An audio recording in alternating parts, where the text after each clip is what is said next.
Damos la bienvenida a todos a este nuevo ciclo del CEPI, el ciclo que se llama Conectando Ideas y Personas, un ciclo que intenta y que tiene el objetivo de tener una mirada interdisciplinaria sobre los temas que aborda el Centro de Estudios de Política Internacional. Como saben, nosotros tenemos 4 observatorios, un observatorio de asuntos humanitarios, otro de economía política internacional, otro de política internacional y el cuarto de defensa y seguridad. En esos diferentes observatorios tenemos diferentes investigadores que lo que hacen es abordar diferentes temas de la realidad internacional a través de estos 4 ejes. Dentro del Observatorio de Asuntos Humanitarios tenemos muchísima actividad. Primero porque son un montón de miembros. Nosotros somos el centro de estudios de la UBA con más miembros de la totalidad de la universidad. Tenemos casi 100 miembros, 100 investigadores, que muchos son graduados, algunos docentes, otros son estudiantes del final de la carrera, y lo que tratamos de hacer es estudios y también investigaciones acerca de la realidad internacional desde estos diferentes ejes. Hoy nos invita a este encuentro que vamos a tratar sobre el tema de derechos humanos, el Observatorio de Asuntos Humanitarios, que llevan un montón de temática, no solo porque, como les conté, son un montón de miembros, sino que aparte son miembros muy activos, miembros que cada vez se suman más y de distintas disciplinas, que es lo que más nos gusta, y que tienen la vara muy alta, entonces siempre quieren buscar diferentes perspectivas de análisis y diferentes encuentros, ahora virtuales, pero también presenciales, que lo que hacen es aportar al conocimiento científico y a una mirada mucho más integral de las cuestiones de los asuntos humanitarios. Como les conté, hoy es 16 de julio del 2020, estamos en Buenos Aires, son las 18 horas, y tenemos a 3 invitados especiales para el día de hoy para hablar sobre los desafíos que presenta la pandemia en términos de la agenda de derechos humanos. Estos 3 invitados del CEPI son grandes colaboradores, también son docentes de diferentes universidades, han tenido y tienen actualmente mucha actividad en gestión en derechos humanos, y es también por eso que nos interesa mucho el intercambio de conocimiento con ellos, no solo por todo lo que ellos aportan a la ciencia y a la disciplina, sino también por todo lo que ellos activamente hacen en su función diaria como funcionarios públicos o como agentes de cambio en un mundo tan revolucionado, más que nada en términos de derechos humanos. Ellos son Ivonne González, Matías Garrido y Liz Garmendia. Voy a empezar por Matías, que Matías va a ser el primero que nos va a exponer en el día de hoy. Ellos van a tener unos 15 o 20 minutos para exponer cada uno. Matías es sociólogo de la UBA, ha sido director nacional de política contra la violencia institucional del Ministerio de Justicia y Derechos Humanos acá en Argentina.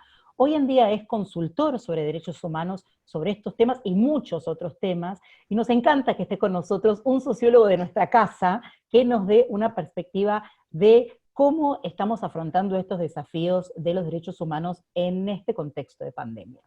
Pasamos a Ivonne, que va a ser la segunda, una gran amiga, que la conocí en Ginebra, en uno de los grandes momentos de derecho internacional humanitario, en una de las cumbres universales, se llama, del CICR, hace como 4 o 5 años nos conocimos. Ella también es docente, ella es especialista en economía y finanzas internacionales, y se dedica hace muchísimos años a los derechos humanos. Ha sido la directora nacional de Derechos Humanos del Ministerio del Interior de Colombia en la administración pasada. Hoy es asesora del Ombudsman, del Defensor del Pueblo en Colombia. Así que me imagino que vamos a tener un montón de preguntas para hacerle, Ivonne, además de escuchar todo lo que ella viene a contarnos sobre estos desafíos de derechos humanos desde una perspectiva y una realidad de Colombia que también es muy importante para el CEPI destacar que nosotros estudiamos la parte internacional, así que gracias, Ivonne, por estar acá, un placer tenerte entre nosotros y con nosotros. La tercera en exponer va a ser mi amiga Romina Liz Garmendia, que la llamamos Liz, es la doctora Garmendia, gran amiga, abogada, escribana, magíster en Derechos Humanos, docente de la Universidad Nacional de La Plata. Ella también estuvo conmigo trabajando mucho tiempo en la Dirección Nacional de Derechos Humanos y Derecho Internacional Humanitario del Ministerio de Defensa, en la gestión pasada, y en esta gestión es funcionaria del Ministerio de Salud, en el área de salud, en el gobierno de la Ciudad de Buenos Aires. Y ella nos va a hablar sobre un tema muy específico, y más, nos hizo un PowerPoint muy lindo, que ya lo estuve chusmeando, sobre todo lo que tiene que ver la gestión pública y cómo los funcionarios públicos tienen que tener esta mirada desde los derechos humanos. Ya lo vamos a ver y lo vamos a abordar desde las palabras de Liz Garmendia. Si les parece, también la tenemos a Paula Cortés, que es la coordinadora del Observatorio de Asuntos Humanitarios, que es el que invita a esta reunión. Tenemos también a la coordinadora del Observatorio de Política Económica Internacional y a la coordinadora del CEPI, Joana Solís, que me van a acompañar en todos estos hora y media, 2 horas que va a resultar esta charla. Si les parece, nosotros vamos a mutear los micrófonos y las cámaras de muchos de nosotros, así podemos tener una visión y estar muy atentos a las personas que van a ir exponiendo. Le vamos a dar 15 minutos, 20 minutos a cada uno, y después obviamente vamos a tener la posibilidad de hacer preguntas y un diálogo constructivo entre todos los que están acá presentes, que ya voy a chusmear, somos como 55 personas presentes. Esta reunión también se va a grabar, así que los que quieran tener, los que puedan conectarse un ratito, o quieran escuchar de vuelta lo que van a decir nuestros colegas, pueden ir a la página del CEPI y verlo también grabado ahí. Sin más, les agradezco obviamente a Matías, Ivonne y a Liz de estar hoy presente, agradezco a todos ustedes por estar acá, y Matías, si podés, si querés, si ya tenés el vaso de agua, te ofrecemos los minutos para hablar sobre este tema que nos involucra a todos y muy de cerca. Bueno, ¿se escucha bien? Perfecto. Bueno, muchas gracias por la invitación para participar, al CEPI, a toda la gente que se ha sumado a través de Zoom para reflexionar, digamos, sobre estos temas tan importantes en el marco de la pandemia, a todo el equipo del CEPI que está colaborando, digamos, en hacer llegar esta transmisión a tanta gente, y bueno, a las personas que me acompañan en este panel, un especial saludo y también un especial tributo a Luciana Micha, que es de alguna manera quien lidera, digamos, todo este espacio y quien dirige el Centro de Estudios de Política Internacional de la UBA, que también es mi casa de estudios. Bueno, yo voy a hablarles hoy sobre pandemia y derechos humanos en América Latina. Quiero ofrecer una reflexión desde un enfoque basado en los derechos humanos, porque es en los derechos humanos en donde, a mi entender, aparece un lenguaje que es capaz de ofrecer algunas respuestas a esta grave crisis que desató la pandemia del COVID-19. No es el único abordaje posible, no es el único método, no es la única estrategia, pero sí creo que es una materia muy autorizada para abordar esta coyuntura. Una coyuntura en la que preocupa o corremos el riesgo de que la crisis de la pandemia, del derecho a la salud, se convierta en una crisis generalizada de derechos humanos, ¿no? Entonces, para mí es muy importante desde el vamos ya subrayar y resaltar que todas las medidas que adopten los estados en lo que es la atención y la contención del virus tienen que tener como centro el pleno respeto por los derechos humanos, ¿eh? Y digo esto porque estamos asistiendo y observamos en todo el mundo, pero fundamentalmente en nuestra región, que es la que más conocemos, tendencias que no están en sintonía con la normatividad de los derechos humanos, tendencias que no están en sintonía con el derecho internacional de los derechos humanos. No sé si escucharon, seguramente también recibieron a través de las redes sociales, porque circuló muchísimo, una frase que se le atribuye a Albert Camus en su novela La peste, y que dice: lo peor de la peste no es que mata a los cuerpos, sino que desnuda las almas, y ese espectáculo suele ser horroroso. Bueno, esta frase, que no es de Camus, ni está en la novela La peste, ni en ninguna otra obra de este autor, nos sirve de alguna manera para graficar lo que la peste, lo que la pandemia dejó al desnudo, ¿no? Y lo que dejó al desnudo son las profundas inequidades que existen en el mundo, que existen en nuestra región, ¿no? Lógicamente que también la pandemia está mostrando cosas muy, muy interesantes, muy bellas, expresiones de solidaridad de todo tipo, mucha empatía, personas que se fueron organizando y ayudando y haciendo bien a muchos otros, pero sí hay algo que desnudó la pandemia y que mostró fueron las enormes inequidades en la región, ¿no? Y América Latina es la región más desigual del planeta. Traté de traerles algunos datos recientes sobre o para fundamentar esta desigualdad, y según la CEPAL, la Comisión Económica para América Latina y el Caribe de Naciones Unidas, el crecimiento económico para la región en 2019 fue prácticamente inexistente, crecimos el 0,1%. Ayer la CEPAL, pueden ir a las redes, chequearlo, actualizó las proyecciones de crecimiento para América Latina y el Caribe, y prevé una contracción económica de un 9,1% para el 2020.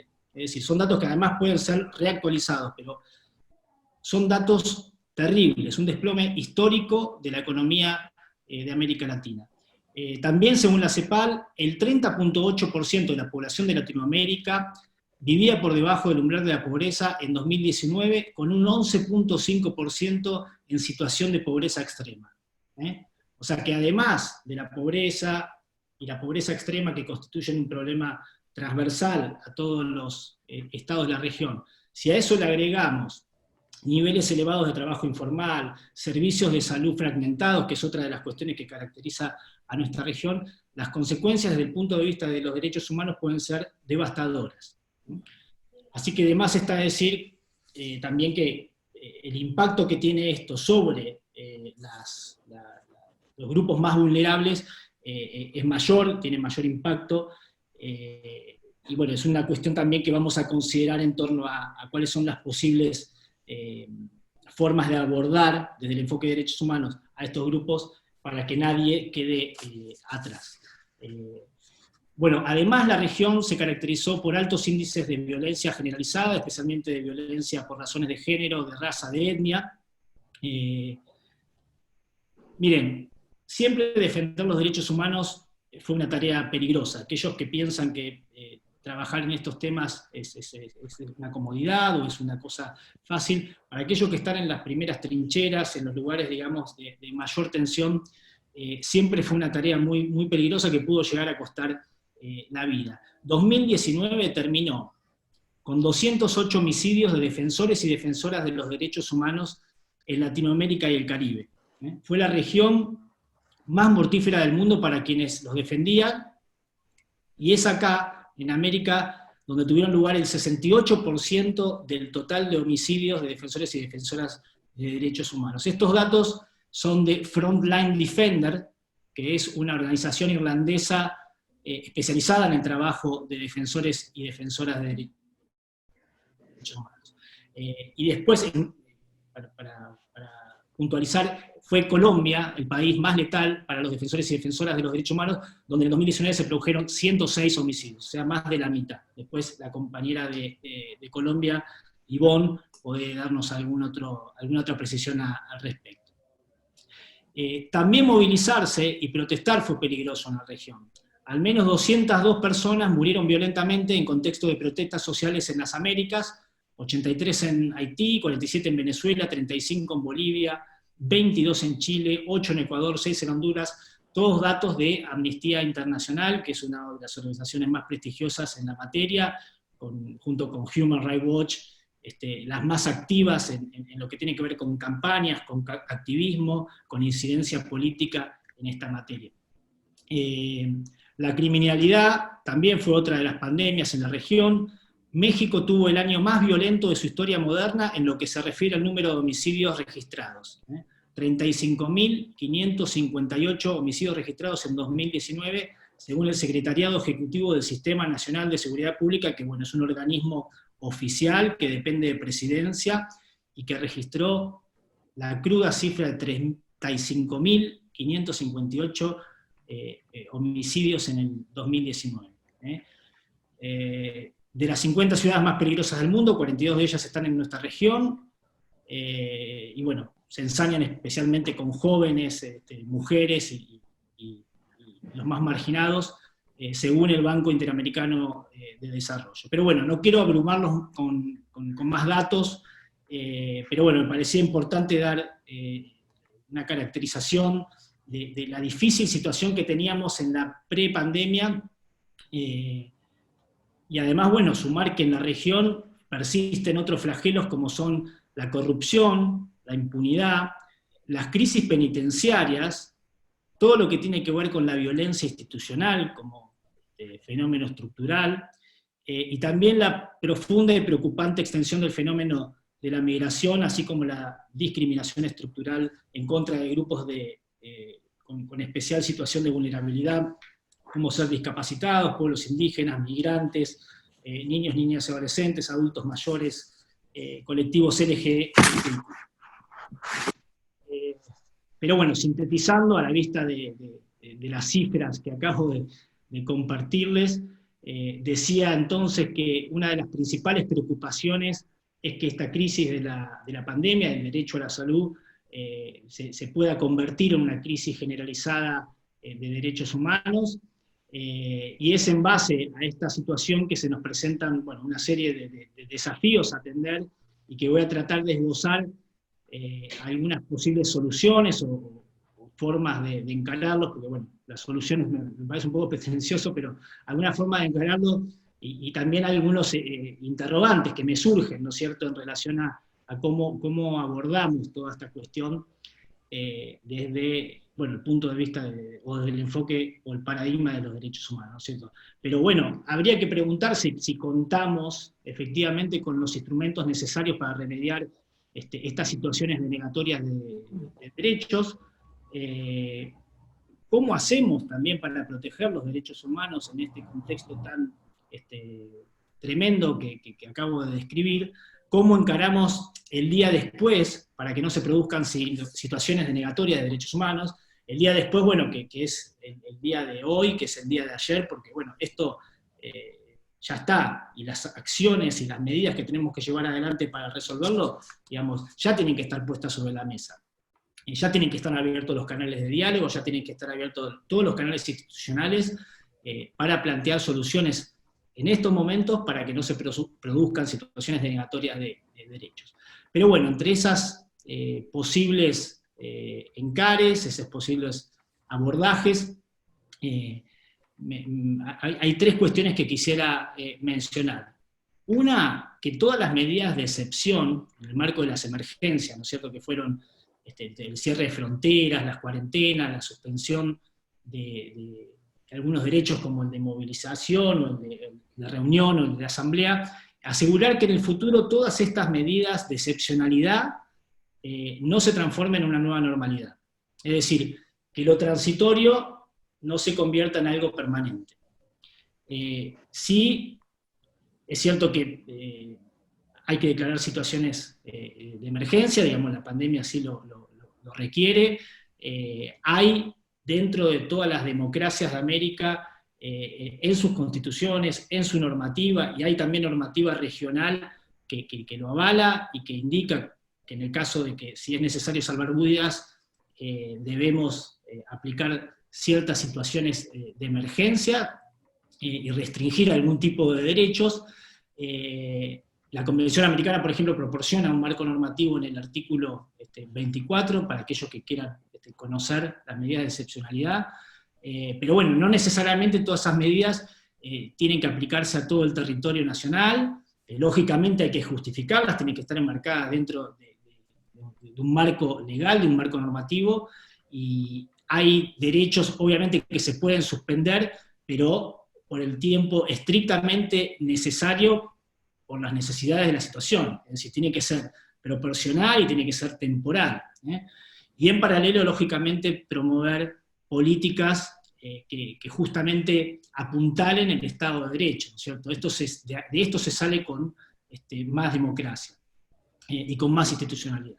En segundo lugar, bueno, abrir diálogos fluidos con los organismos multilaterales de crédito, también, por ejemplo el BID, el Banco Mundial, son instituciones que necesariamente tienen que estar involucradas en ayudar a los países y en otros varios aspectos que no sean únicamente financieros para regresar a la normalidad. Estos tienen el nombre de banco, pero digamos, desarrollan cantidad de programas, cantidad de iniciativas para fortalecer la democracia, para fortalecer la justicia, para fortalecer, digamos, los sistemas penitenciarios, para trabajar en lo que tiene que ver con el acceso a derechos. La situación de América requiere urgentemente un mayor apoyo internacional. Los países desarrollados están haciendo frente a las crisis también económicas con recursos propios. Eso en América Latina, digamos, no ocurre porque no lo tenemos. Así que va a ser muy importante que estos organismos multilaterales de crédito puedan ayudar a la comunidad internacional para proveer liquidez, asistencia financiera y también medidas de alivio en lo que a las deudas asumidas supone. En fin, digamos, para resumir, no tiene que quedar excluidos los países de América Latina de esta asistencia mundial, y como decía inicialmente, no solamente refiriéndome a los ámbitos financieros. Es necesario ampliar entonces la respuesta multilateral internacional a nuestros países, y además está a decir que todas las políticas que vayan a emprenderse y ponerse en práctica tienen que estar en sintonía con los estándares de derechos humanos, ¿no? Y por último, otro abordaje que me parece importante que deberíamos considerar, tiene que ver con abordar la crisis de la pandemia desde el conjunto de las instituciones, no desde la institucionalidad.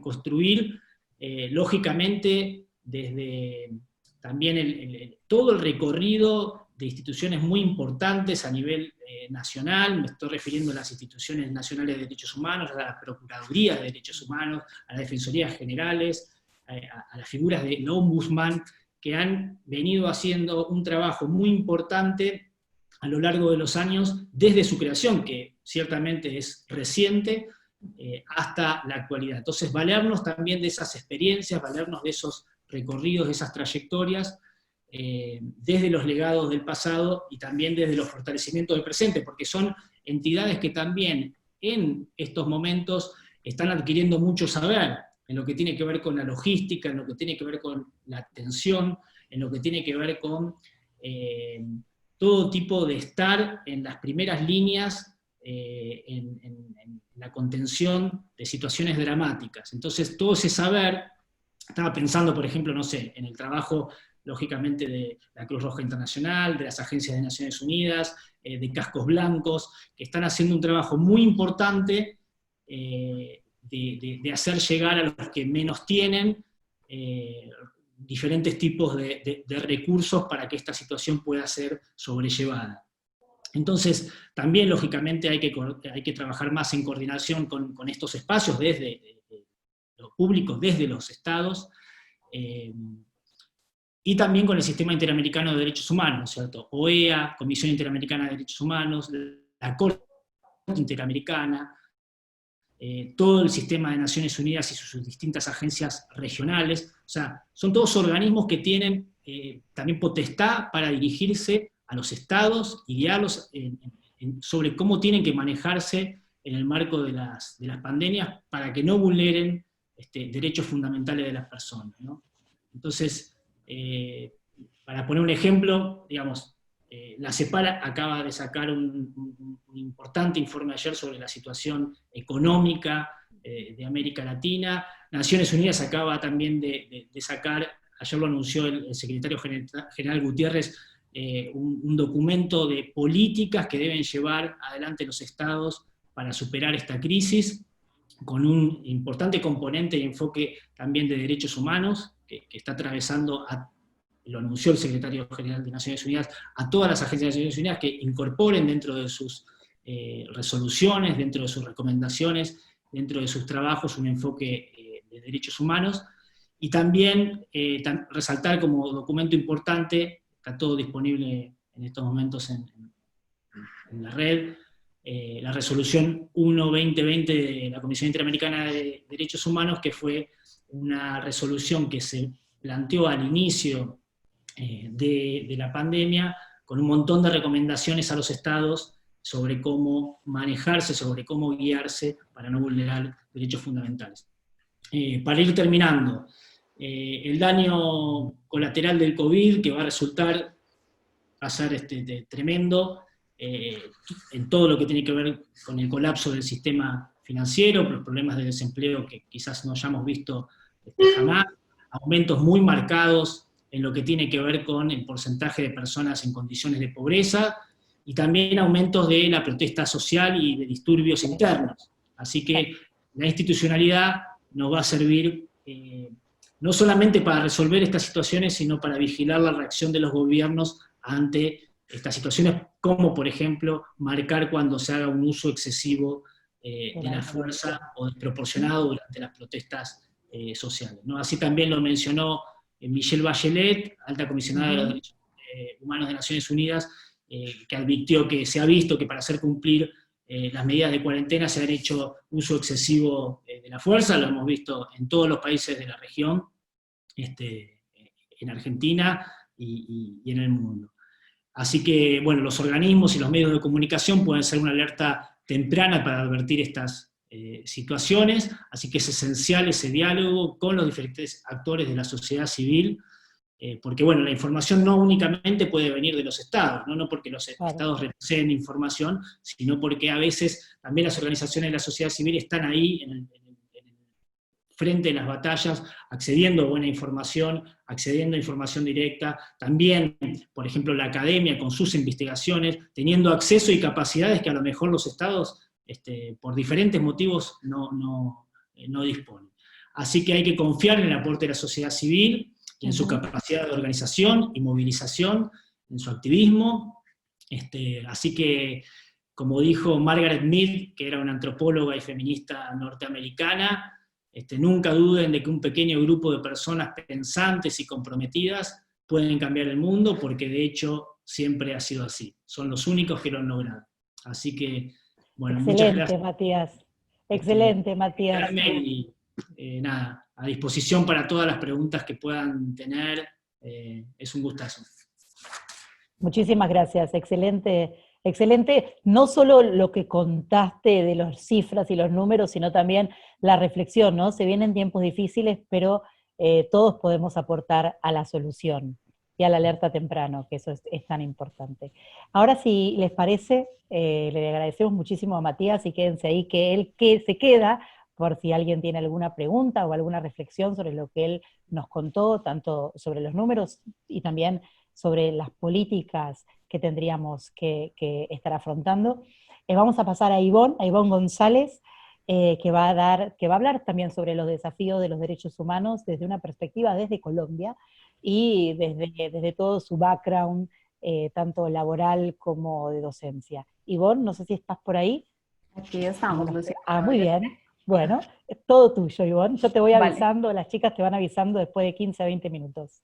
Muy bien, muchas gracias. Bueno, buenas tardes a todos y todas los que siguen este webinar hoy invitado por el Centro de Estudios de Política Internacional. Luciana, a ti mil gracias por la invitación y a todo tu equipo de trabajo. Saludar a mis colegas, a Liz, a Matías. Parece que nos pusimos de acuerdo con Matías para hacer las reflexiones del día de hoy. Entonces va a ser un poco mi intervención muy complementaria a lo ya dicho por Matías, en lo cual pues estamos totalmente de acuerdo desde el ámbito en el cual él hace un análisis de las consecuencias y los desafíos actuales que tiene una pandemia, no solamente para la región, sino para el mundo. Lo primero que quisiera decir es que ninguna región del mundo estaba preparada para esto. Independientemente del modelo de desarrollo que tengan los países hoy en día y a las desigualdades que tengamos en todo el mundo, pues por supuesto es un golpe muy grande a lo que ha significado la llegada de esta pandemia, que obviamente pues golpea más fuertemente a nuestra región, una región pues con unos niveles de desigualdad muy grandes, que evidentemente pues hoy muestran que requerimos un enfoque definitivo en el abordaje de esta pandemia en derechos humanos. Y esto también quiero verlo yo como una oportunidad para empezar a construir una nueva política pública en lo que va a significar la pospandemia y cómo efectivamente los estados vamos a estar preparados para afrontar los desafíos que no solo en materia económica, como ya hablaba Matías, en lo que significó el resultado ayer de la CEPAL, que pues no es nada favorecedor, pero tampoco es una sorpresa. Entonces, a partir de esto, pues quisiera hacerles un comparativo también para nosotros en Colombia, un país que ha sido marcado por la violencia históricamente, que tuvo un conflicto de más de 50 años, pues también, digamos, la firma de un acuerdo hace 3 años y medio significó también repensarnos qué significaba la construcción de una nueva institucionalidad. Y de esa manera quisiera hacer un paralelo con lo que ha significado la pandemia hoy para nuestra región, donde hay un papel muy importante, obviamente, de lo que significa la cooperación internacional y las Naciones Unidas, quien la CIDH, por ejemplo, a través de la resolución número 01 de 2020, ha hecho un llamado muy importante a los estados para que haya un abordaje con enfoque de derechos humanos a lo que significa la pandemia. En Colombia, el aislamiento empezó el 18 de marzo, fue una decisión política el tener una etapa de contención y de prevención, por lo cual hemos tenido unos picos de aislamiento. Inicialmente fue preventivo por casi 2 meses, donde se vio obligado, digamos, el país a estar confinado totalmente, lo cual obviamente supone unas consecuencias económicas, sociales y políticas que hoy desde ya, digamos, estamos empezando a ver. Todavía hoy estamos en un confinamiento, porque hasta ahora estamos empezando a vivir el pico de lo que ha significado la llegada de la pandemia a nuestro país, y eso hace que Colombia hoy, a cifras de hoy, esté en el puesto 19 del ranking mundial de número de contagios, que en la región es precedido solamente por 3 países, que son Brasil, Perú y México. A partir de ello, pues quisiera hacer un análisis de varias variables que tocan, digamos, derechos fundamentales. Lo primero es el tema del sistema de salud. La pandemia ha puesto a prueba el sistema de salud y creo que es uno de los grandes desafíos que están hoy sobre la mesa. La realidad es que ningún sistema de salud en el mundo está preparado para enfrentar de manera oportuna una proporción de los contagios que tenemos hoy en día. Y si miramos la región, pues las diferencias no son muchas. Tenemos una ausencia de infraestructura grande. Los profesionales de la salud inicialmente, cuando empiezan la llegada, digamos, de esta pandemia a nuestros países, no contaban con elementos adecuados de bioseguridad. Hoy en día, esto es una reflexión que en Colombia nos ha hecho llegar a un debate bien profundo, y es que en estos 4 meses que hemos tenido de aislamiento, se supone que estábamos en una etapa de prevención preparándonos para que cuando el pico de la pandemia llegara, pues nuestros niveles, digamos, de atención fueran los oportunos, dados que el país no cuenta con una capacidad para atender todo el número de contagios que está llegando actualmente. Eso hace que equipos como los respiradores, que han venido siendo adquiridos por el gobierno nacional y por los entes territoriales, y muchos donados por la cooperación y países que han venido haciendo estas donaciones, hayan llegado a los equipos, pero hoy no tenemos el personal médico capacitado y que conozca efectivamente cómo es el manejo de estos equipos para poder atender la pandemia. Que a veces parecieran elementos muy pequeños, pero que hace que, por ejemplo, en este pico tan alto en el cual estamos hoy atravesando, no contemos con esos elementos necesarios para la atención hospitalaria en nuestro país. Lo otro, que creo que es un elemento desafortunado, pero que hay que mencionar y no podemos dejar pasar, es que en Colombia, pues hemos crecido ya, y ya lo señalaba anteriormente, en el marco de la violencia, lo cual hace que en la primera línea de base hoy que tenemos dentro de la pandemia está el personal médico, y el personal médico en Colombia primero ha sido estigmatizado y segundo amenazado por atender esta pandemia. La gente tiene temor de ser contagiada. Tenemos médicos que se les ha pedido ser desalojados de sus lugares de residencia. Y esto realmente es muy desafortunado porque demuestra, digamos, un nivel de vulnerabilidad en la construcción de relaciones sociales que ha tenido nuestro país, que todavía no hemos superado, y que creo que pone por encima de la mesa un tema en derechos humanos que el país tiene que repensarse en cómo estamos solucionando nuestros conflictos. Lo otro, pues ya lo decía Matías, el sistema carcelario, que también no es un tema ajeno a nuestra región, con unas condiciones absolutamente precarias, con una sobrepoblación en los centros de detención, con niveles de hacinamiento extremos, que tienen unas precarias condiciones en temas de salubridad e higiene y con un muy poco acceso a los servicios básicos necesarios para estar allí a la población que se encuentra en estado de detención. Recientes seguimientos a lo que ha sido el sistema carcelario en la región. Tenemos motines en Perú, en Venezuela, en El Salvador, protestas en cárceles de Argentina, fugas en Brasil. Y en Colombia, desafortunadamente, hemos tenido ya, a raíz de las protestas que se han hecho por parte de los reclusos de estas cárceles, hemos tenido muertos con lo que ha significado estos enfrentamientos dentro de los centros penitenciarios.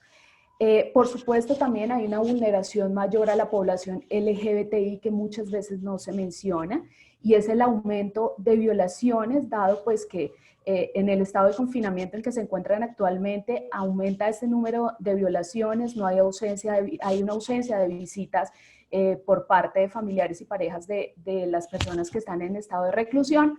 Y esto ha sido una denuncia que nosotros hemos podido detectar, pero que, como les digo, a veces en la agenda de derechos humanos es muy difícil mostrarla en un panorama completo. Lo otro que quisiera abordar es el tema de participación y derechos humanos. Nosotros desde Colombia hemos podido evidenciar que la cultura ciudadana es un enfoque muy importante en lo que ha significado las medidas que ha dado la Organización Mundial para la Salud en temas de poder contener este contagio, y es el tema de las cuarentenas o los aislamientos obligatorios y las medidas de distanciamiento social y uso de tapabocas. Lo que hemos encontrado es que nos ha resultado muy difícil, digamos, poder tener estas medidas por parte de la sociedad y de que se cumplan. También, digamos, haciendo un paralelo de que le cuesta a la ciudadanía poder quedarse en su casa y no salir, digamos, a tener el derecho fundamental al trabajo y a poder, digamos, conseguir su sustento diario en un país que vive en un nivel de informalidad muy grande. Y lo otro también es algo que ya se señalaba también, que es el tema de la protesta social. Venimos de un primer semestre, específicamente un primer trimestre muy marcado por movilizaciones sociales, no solamente en Colombia, sino en el mundo y en nuestra región. Y eso hace que haya, digamos, que un activismo muy fuerte que todavía, digamos, mantiene una agenda que quiere mantener vigente, digamos, estos reclamos a derechos fundamentales. En Bogotá específicamente, que es el epicentro por ser la capital del país, donde se desarrollan las principales movilizaciones, en los últimos días se han desarrollado una serie de movilizaciones sociales a los cuales, por ser un derecho fundamental que está contemplado dentro de la Constitución Política de Colombia, pues es un derecho que no se puede vulnerar y que hay que garantizarle a la gente que desea salir a hacer estas manifestaciones. Pero también, digamos, está el otro lado de la institucionalidad, donde se plantea cómo efectivamente atender esta movilización, dando las garantías, digamos, para que no haya un contagio respecto a lo que significan las aglomeraciones en las movilizaciones sociales.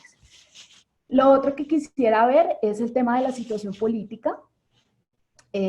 Colombia, a pesar de haber firmado un acuerdo de paz, actualmente todavía tiene un control social por parte de grupos armados al margen de la ley, con la salida de las FARC en un proceso de paz de negociación con el Estado colombiano.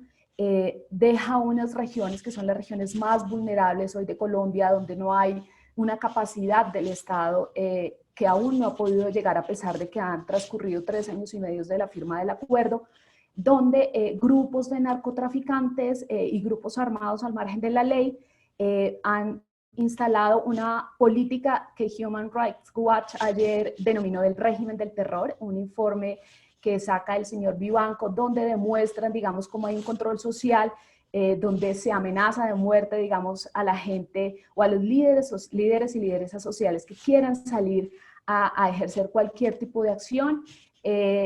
Eso sumado a lo que ya también se ponía sobre la mesa, que es el tema de asesinatos de líderes y lideresas sociales y excombatientes FARC, que desafortunadamente es una vergüenza que tenemos que asumir como país, que hoy todavía en plena pandemia, este trimestre, este segundo trimestre, ha marcado una de las mayores cifras en asesinatos a líderes y lideresas sociales, sin que efectivamente, digamos, haya medidas efectivas que puedan contener y darle garantías a la labor social que se ejerce en la agenda de derechos humanos por parte del movimiento social en Colombia. Lo otro, pues es el choque de criterios en la polarización política que tenemos en nuestro país. Tenemos un país absolutamente polarizado, que se vio marcado mucho más a partir de lo que significó la firma de los acuerdos de paz. Esto hace que, bueno, hoy tengamos un gobierno que se eligió con una agenda que no compartía, digamos, lo que significó la firma de los acuerdos. Y con la llegada de este gobierno, pues obviamente, digamos, se ha hecho mucho más evidente esta polarización. Esto también lo menciono porque hay medidas en las cuales, sobre esto ya se ha referido a Naciones Unidas, donde se hace un llamamiento al abuso de la autoridad de lo que significan los gobiernos en términos de pandemia. Nosotros hoy estamos experimentando el pico de la pandemia más alto, entre otras cosas por un ejercicio de reactivación de la economía que decidió hacer el gobierno nacional, que denominaron el día sin IVA. El IVA es el impuesto a las ventas que tienen aquí los productos, que tiene un porcentaje del 19%, y el gobierno tomó la decisión de hacer 3 días en 3 fechas diferentes para que la gente pudiera salir y adquirir, digamos, y reactivar y dinamizar la economía a través, digamos, de ese descuento. Se hizo de forma presencial, lo que hizo que para la primera fecha en la cual se hizo este ejercicio se desbordó. Es como un Black Friday en Estados Unidos, la gente abarrotada muy tempranas horas en lugares que no tuvieron la capacidad, digamos, para tener las medidas sanitarias para hacer el control necesario en lo que ha significado el desarrollo de esta pandemia, y hoy, digamos, tenemos parte de los resultados de lo que significa el número de contagios en lo que ha significado este día sin IVA, que fue muy criticado, digamos, por ciertos sectores de la oposición aquí en Colombia, al cual pues no tuvo oídos. Hoy precisamente era el tercer día sin IVA que el gobierno nacional tuvo que cancelarlo, porque pues obviamente, digamos, estando en el pico de la pandemia, pues tenemos ya resultados de la primera experiencia. Lo otro es que tuvimos una paralización del Congreso de la República, esto porque en la ley quinta, que es el reglamento que rige al Congreso de la República, no está establecidas las sesiones virtuales. Digamos, no creo que le puede pasar en ese momento a todos los países, y es que no estaba contemplado, obviamente, una situación como esta. El Congreso tardó muchos meses paralizando, digamos, la gobernabilidad del país en muchos temas de proyectos de ley que necesitábamos que saliera de allí del Congreso, decidiendo si asistían a las sesiones presenciales o si se hacían de manera virtual, lo cual, digamos, es un desafío, y hoy la Corte Constitucional tumbó esas sesiones del Congreso virtuales, lo cual, digamos, que también hace parte de la agenda del país. El otro, creería yo que se suma a las facultades excepcionales que ya les mencionaba que hace uso los gobiernos. Aquí tengo otro ejemplo, y es que el presidente de Colombia tiene un espacio en televisión en todos los canales nacionales y regionales a las 6 de la tarde, que aquí en Colombia es un horario prime para televisión, donde durante 1 hora explica, digamos, cuáles son las medidas que el gobierno a nivel nacional está tomando. Este programa está desde que inició el tema del aislamiento en el mes de marzo, lo cual, digamos, para muchos sectores se toma como un uso arbitrario y político de utilizar, digamos, lo que significa la pandemia. Esto lo pongo sobre la mesa como un elemento para que la gente, digamos, pueda tomar elementos y evaluar si realmente, digamos, esto es una afectación en tema de agenda de derechos. Y lo último que quisiera decir en temas de política es que vienen elecciones en muchos países que tienen un dominio del manejo de la agenda internacional, es el tema de Estados Unidos, por ejemplo, en 4 meses. Y creo que esta pandemia nos mostrará la posibilidad de ver si efectivamente las nuevas ciudadanías y lo que ha significado, digamos, la llegada de esta pandemia, permite que se elijan dignatarios o dignatarias que hayan hecho bien o no, digamos, la tarea en el manejo de lo que ha significado esta pandemia en cada uno de sus países. Eso respecto al tema político. Y por último quisiera abordar la situación económica. Nosotros tenemos un tema muy marcado en nuestras fronteras del ingreso de la población venezolana. Esto es pues de conocimiento público. Actualmente la población migrante desea regresar a su país, dadas las condiciones económicas de nuestro país. Tenemos actualmente, hoy por ejemplo, en la frontera entre Cúcuta para el ingreso a Venezuela, tenemos 1.200 migrantes que no han podido entrar dadas las restricciones que tiene Venezuela, para que también, digamos, la población y el retorno de ellos no haga que haya un mayor contagio, digamos, en ese tema del ingreso, pero en una situación absolutamente denigrante en la frontera que no hemos podido saber atender. El otro, que creo que es una preocupación en todo el mundo, es el aumento de la estigmatización y la xenofobia. Y vienen 2 elementos muy importantes que me parece importante dejar. En Colombia hemos registrado en esta pandemia el más alto aumento de violencia sexual a niñas menores de edad, principalmente de poblaciones indígenas, que son las poblaciones más vulneradas dentro del componente social de cómo se cataloga qué es un líder social en Colombia. Ayer registrábamos una violación a una niña de 12 años que quedó embarazada en una comunidad indígena. Hace 15 días una violación masiva por parte de las fuerzas militares de Colombia también a una niña indígena. Y el número de feminicidios es una de las cifras y de las tasas más altas que tenemos hoy contra las mujeres en sus hogares. El lugar más inseguro para una mujer hoy es su hogar, sumado también a los desafíos que trae la conciliación de la vida laboral y familiar en el desarrollo de una pandemia. Tenemos también un número muy alto de personas mayores abandonadas, y esto sumado a, ya lo señalábamos, en la contracción económica que se viene para la región, que lo informaba ayer la CEPAL, los préstamos que actualmente estamos adquiriendo con el BID, en el marco de un nivel de informalidad en Colombia que es del 47%, 5.7 millones de personas con una pobreza multidimensional del 19,6%.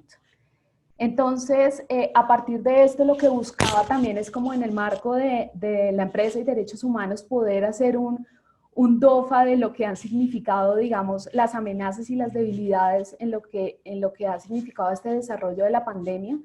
Ante esto, solo quiero cerrar diciendo que las etapas de prevención y de contención deben llevarnos a plantear un futuro inmediato, basados en ese indicador de pobreza multidimensional, porque al final la región nuestra va a ser la más golpeada. Lo otro que quisiera señalar es que no todo se vale para los gobiernos. Yo creo que hay que legitimar todas las ramas del poder público que tenemos en nuestros países, y esto también, digamos, dando la posibilidad de que el movimiento social siga teniendo esa fuerza en lo que significa la defensa de la agenda de los derechos humanos. Ahí también hay una pregunta que nos planteamos para quienes trabajamos en derechos humanos, y es si la agenda de derechos humanos cambió o evolucionó en el marco del desarrollo de esta pandemia, y si efectivamente lo estamos viendo como una oportunidad para construir unas nuevas políticas públicas post pandemia. Y en las proyecciones que tenemos, pues sabemos que la movilización social será uno de los indicadores más altos que tendremos post-COVID. Creemos que defensa, digamos, de la agenda de los derechos humanos, ya lo decía, va a hacer que efectivamente, digamos, a nivel mundial tengamos un segundo semestre, o bueno, un último trimestre del año con un alto número de movilizaciones sociales, legitimando un Estado social de derecho. Y para cerrar también me parecería importante ver cuál ha sido el papel de las mujeres gobernantes que han tenido, digamos, cargos de poder y cómo están asumiendo el poder en esta pandemia. Creo que hay un análisis muy importante de las mujeres en el mundo que han tenido, o bueno, que actualmente ejercen cargos de poder y cómo sus países, digamos, han tenido una evolución diferente en lo que ha significado en el marco de los derechos, la agenda de los derechos humanos versus la pandemia. Yo creo, Luciana, que por ahora voy a dejarlo ahí. Gracias, Ivonne. La verdad que fantástico. Obviamente, como vos dijiste, te complementaste un montón con Matías. Cuando vos hablabas de Colombia, era muy parecido al principio a la Argentina. Empezaron en el mismo momento que nosotros.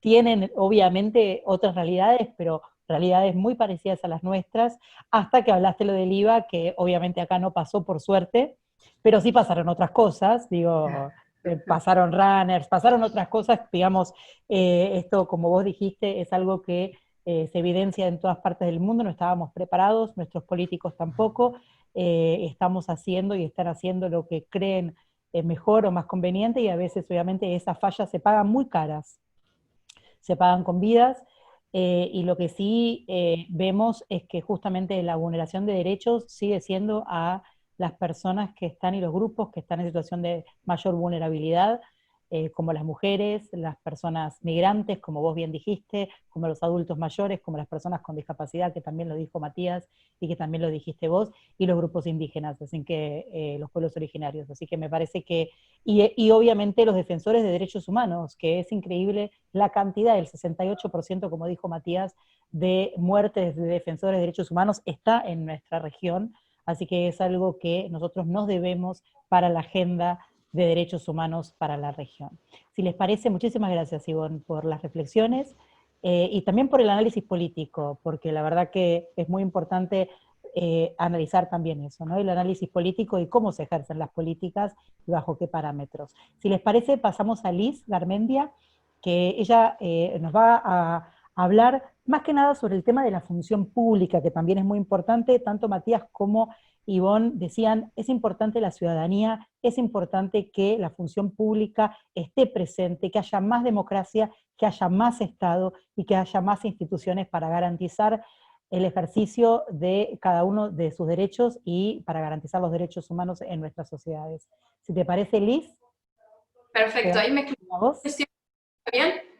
Excelente. Bueno, muy buenas tardes a todos y todas, mis saludos más atentos a quienes nos acompañan como panelistas, a Ivonne, a Matías, a quienes están del otro lado desde sus hogares también acompañándonos. Hay gente no solo de nuestro país y de Argentina, sino también de países limítrofes como Uruguay, Perú, Colombia, a quienes también un cálido saludo de mi parte. Y es un placer enorme compartir este espacio y esta invitación del Centro de Estudios de Política Internacional de la Universidad de Buenos Aires. Soy una eterna agradecida por el cariño con el que sus integrantes siempre me tratan, y en particular a su directora, bueno, Luciana, por haber contemplado en este temario a los derechos humanos. Creo que es muy pertinente en el marco del contexto de la pandemia que nos toca atravesar, y sobre todo esta tarea increíble académica que está llevando y con el compromiso que lo está llevando, así que mis felicitaciones a todo el equipo. Bueno, para ya empezar a dar inicio un poco al panel, a la exposición, me gustaría hablar un poco de lo que es los derechos humanos para el proceso de ejercicio en la política pública. Tanto para los funcionarios y funcionarias del Estado, como así también para todos aquellos que con su accionar intervienen en el obral estatal. Es decir, la pandemia está clarísimo que ha cobrado miles de vidas humanas y también ha destruido tejidos sociales. Ha arrasado con la igualdad, la no discriminación, la dignidad de las personas en el mundo, y tomando un poco también lo que venía desarrollando Matías, si vamos a hacer un análisis serio en materia de política pública, tenemos que puntualizar algunas cuestiones y factores específicos de nuestra región latinoamericana, porque si bien en el mundo ocurrió esta emergencia sanitaria, lo que es el Consejo de Europa o los organismos principales de derechos humanos de los otros continentes han dado respuestas acordes también a las particularidades que a ellos se les presentan. Entonces, en esto yo creo que rescato 3 factores que me parecen fundamentales en este análisis, como es la desaceleración económica que se produjo de una manera súper veloz y brutal, impactando, claro, en todo lo que fue el incremento de los altos índices de pobreza, ¿no? Con toda la recesión económica que ello implicó. Un poco también analizando los números de la CEPAL, me generó mucho impacto la cifra que ellos estiman de cantidad de personas que van a ingresar al nivel de pobreza para fin de año, y estaban hablando de 215 millones de personas. Sumado a eso, otra particularidad de los estados latinoamericanos en este contexto tiene que ver con la falta de inversión histórica en el servicio de salud. Cuando uno analiza también los indicadores de la Organización Mundial de la Salud y qué es el índice de porcentaje óptimo en materia de salud que deberían invertir los estados, que es un 6% recomendado por la organización, bueno, nuestra región casi que no llegaba al 2%, con lo cual esto habla un poco también de cómo impacta esa falta de inversión en los servicios de salud, en su calidad, en donde el acceder a mayores y mejores servicios tengan que depender un poco del nivel adquisitivo. Es decir, es una barbaridad, pero lamentablemente es una característica común que se presenta en todo lo que es nuestra región latinoamericana. Y un último factor que un poco también lo vinieron trabajando mis expositores anteriores, pero que no me gustaría dejar de remarcarlo, que tiene que ver con nuestra frágil situación económica. Es decir, los países latinoamericanos tenemos un gran problema con el endeudamiento externo. América Latina es particularmente sensible a lo que son las variaciones de los mercados externos, por su dependencia, pero también por el acceso limitado que tenemos al financiamiento. Entonces, ahora sí, si vamos a ponernos a pensar o a plantear una política pública, deberíamos hacerlo desde este lugar, es decir, mirando las particularidades que nos toca como sector latinoamericano al que pertenecemos. Y en este sentido, sí reflexionar un poco sobre por qué es importante pensar en los derechos humanos desde la función pública del Estado. Es decir, debemos recordar que los derechos humanos surgen básicamente a partir de una crisis tremenda, que fue la situación de todo lo que dejó la Segunda Guerra Mundial, y de la cual aparece este derecho internacional de la persona humana y toda su recepción en lo que fue las convenciones y todas las normas, que comenzaron a replantear la función del Estado, porque ya el Estado no era aquel Estado jovesiano en donde solamente se intentaba limitar los conflictos o evitar conflictos, sino que ahora la función pasa a adquirir otros ribetes y a tener una complejidad más específica, porque hoy la función primordial es básicamente respetar y garantizar los derechos humanos. Esa es la función del Estado, y hacia ese lugar se tiene que orientar el diseño y la ejecución de la política pública. En este sentido, los funcionarios que se encuentran hoy en el Estado deben pensar también todo este diseño de política pública con un objetivo claro, que no es evitar la responsabilidad internacional, porque sí, claro, por supuesto, ¿cómo no van a tener responsabilidad internacional si no lo hacen de esta forma? Pero básicamente el objetivo que tienen que tener es que lo tienen que hacer porque se lo deben a la población, porque nuestras sociedades son mejores de esta forma. Y esto alcanza a todas las ramas del Estado, al Ejecutivo, al Legislativo, al Judicial, e incluso a lo que son los servicios privados que cumplen con fines del Estado, como educación y salud. Y esto lo viene diciendo la Corte ya desde el año 2006, en lo que fue el caso Ximénez López, en donde se resaltaba justamente de que por ser la salud una cuestión de un bien público, el Estado tiene la obligación de, si va a tercerizar esta prestación de servicio, va a tener que fiscalizar y regular de manera muy precisa cómo se presta este derecho a toda la población. Entonces, en este sentido, el Estado tiene que ser una máquina de garantizar derechos, y cada decisión política que se tome en el Estado tiene que ir directamente en ese sentido. Es decir, este camino que se está planteando, que es planificar la política pública desde los derechos humanos, no es un camino voluntario, tampoco es un camino solo ético, es el único camino jurídicamente válido.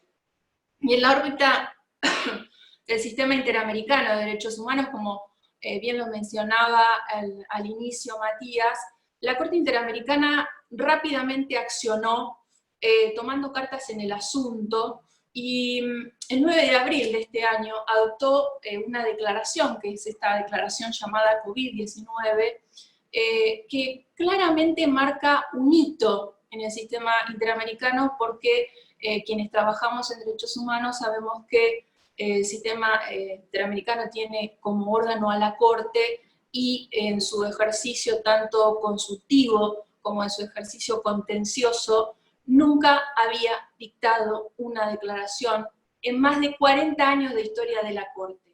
Con lo cual esto marca un inicio en la forma de manifestarse del organismo, y donde resalta cuestiones muy interesantes. Sobre todo resalto una de las cuestiones más marcadas por su presidenta Elizabeth Benito Odio en varios de los diálogos que se tuvo intercortes con los otros órganos principales de derechos humanos del mundo, resaltando que ninguna política pública puede ser adoptada por los gobiernos, sea en emergencia pública o no sea en emergencia pública, sin respetar escrupulosamente lo que es la dignidad de las personas y los derechos humanos.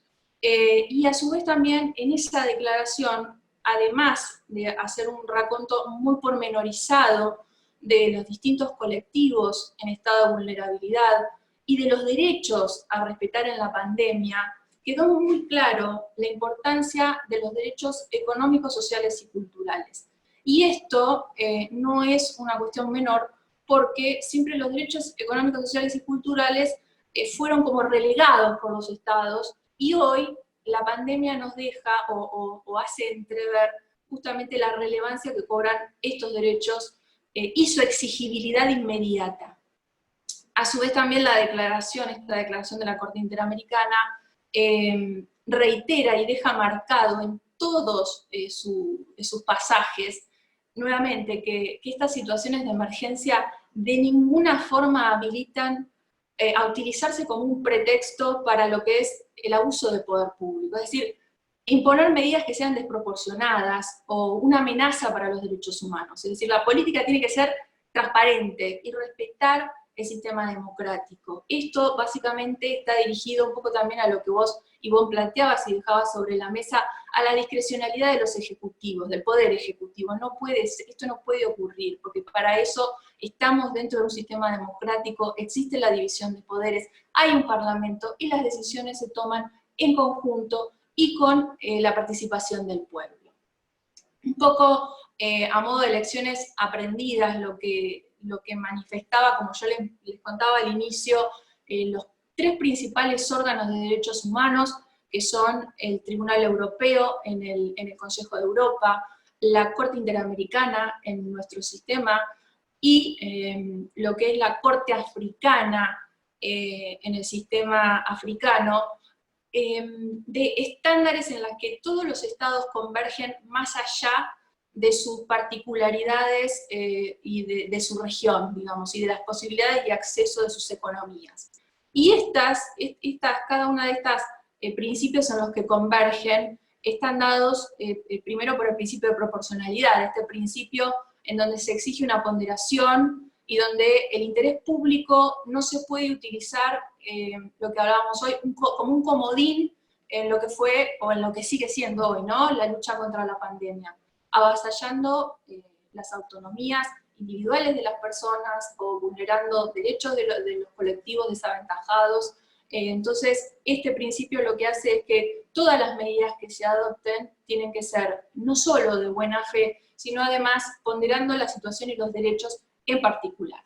Otro de los estándares que se proponen, o que propongo básicamente, que no es algo que estoy inventando, sino que estoy tomando, como decía, de experiencias de los organismos, es el principio de legalidad, ¿no?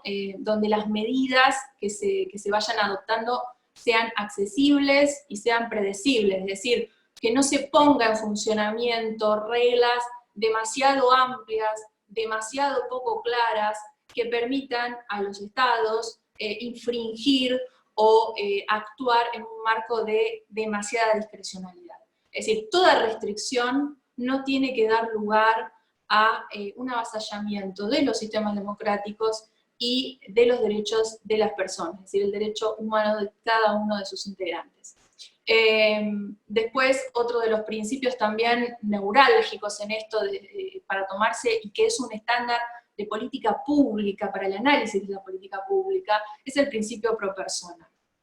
Este principio pro persona básicamente lo que nos dice es que debemos optar siempre por las normas o las leyes que sean más favorables, más garantizadoras de los derechos de las personas. Y es una de las salvaguardas más importantes que tienen cada uno de los ciudadanos frente al poder público. Uno de sus corolarios de este principio pro persona es el principio del efecto útil.